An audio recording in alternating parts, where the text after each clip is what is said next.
There are stories that lurk in the margins of ancient texts, stories that are just deeply bizarre and, frankly, pretty unsettling. One of the strangest unfolds in the shadows right after a great leader dies. It's a story about a celestial clash fought in secret over his dead body. This is the unseen battle for the body of Moses. I mean, just think about that question for a second. It's shocking, right?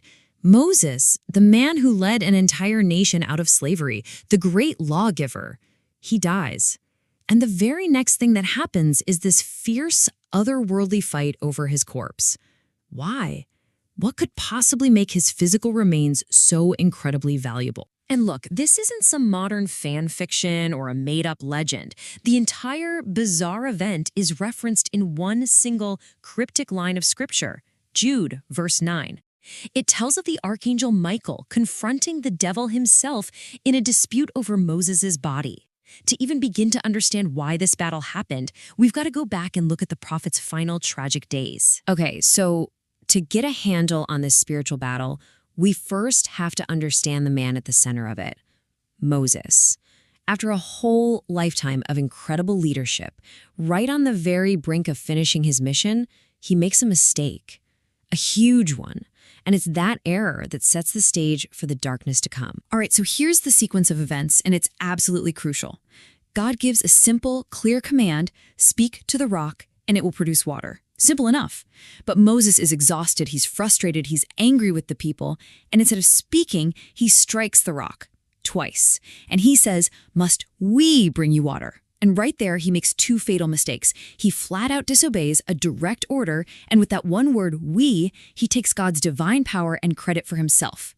The judgment was swift and devastating. You will not enter the promised land. So after this final, heartbreaking failure, Moses dies. And this is where the mystery just gets deeper and darker. The scripture says that God himself buried Moses in a secret valley. Just pause and think about that. The creator of the universe personally digs a grave and then makes sure nobody can ever find it. This is so far outside the norm, it practically screams the question, why? Why all the secrecy? Well, the answer to why is exactly where this whole thing erupts into conflict. That secret burial wasn't just a final act of kindness. It was a strategic move. It set the stage for a showdown. Not on some dusty hillside, but in the unseen spiritual world. As God laid Moses to rest, Satan made his move. So this brings us to the two combatants in the supernatural showdown. On one side, you've got Michael. We're talking about an archangel of immense power, God's chosen defender acting on divine orders. And on the other side, Satan, the great accuser, showing up to argue that God had no right to the body and that he was there to claim it for himself. Now, right here, at the peak of this confrontation, is a detail that is so easy to miss, but it's everything. Michael, an incredibly powerful being in his own right, doesn't meet Satan with his own power. He doesn't puff out his chest and say, "I rebuke you." No, he defers to the only authority that truly matters, and he says simply, "The Lord rebuke you." It's this incredible moment of humility, a recognition that the ultimate power to condemn or save belongs to God and God alone. Okay, so Michael wins the argument. The body is safe, but that still doesn't answer our central mystery. Why did this even happen? What in the world did Satan want with the physical corpse of Moses? Well, the answer seems to be a pretty sinister four-part plan. Let's break down the devil's playbook here, because it's actually pretty clever.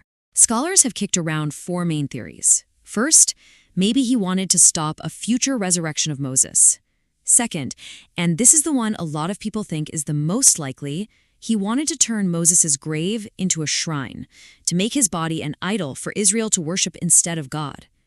The third motive was purely legal, to stand before God and accuse Moses of his sins. And the fourth? Simple, brutal pride, to claim the body of God's great prophet as a trophy. This accuse and condemn motive is especially chilling when you think about it. As the great accuser, Satan actually had a pretty strong case, legally speaking. He could bring up Moses killing that Egyptian back in his youth. He could point to him smashing the stone tablets of the law in a fit of rage. And of course, he had the grand finale, that final act of disobedience at the rock. From a purely legalistic point of view, Satan could argue Moses' sins forfeited his body, making it his rightful property. So it was a cunning plan, right? Multi-layered. He had several angles to play. He could go for idolatry, or he could go for a legal claim. He had his bases covered. But this is the turning point. All of his clever, sinister schemes had one single fatal flaw. And what was that flaw?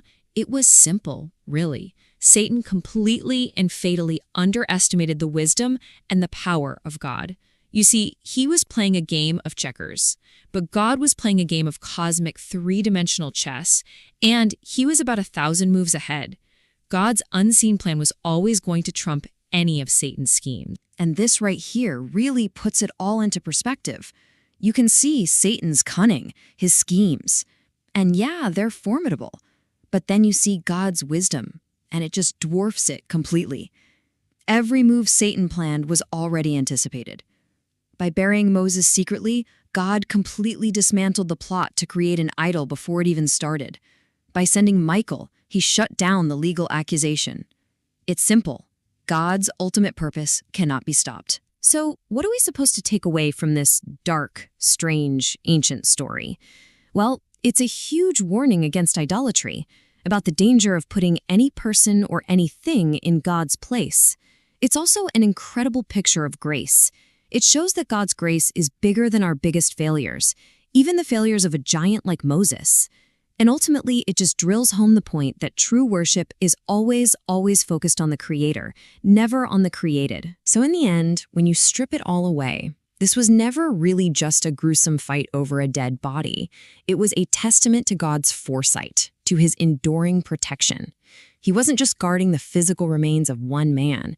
He was guarding the heart of an entire nation from a trap that, let's be honest, they almost certainly would have fallen into. And that kind of leaves us with this one final chilling thought to wrestle with.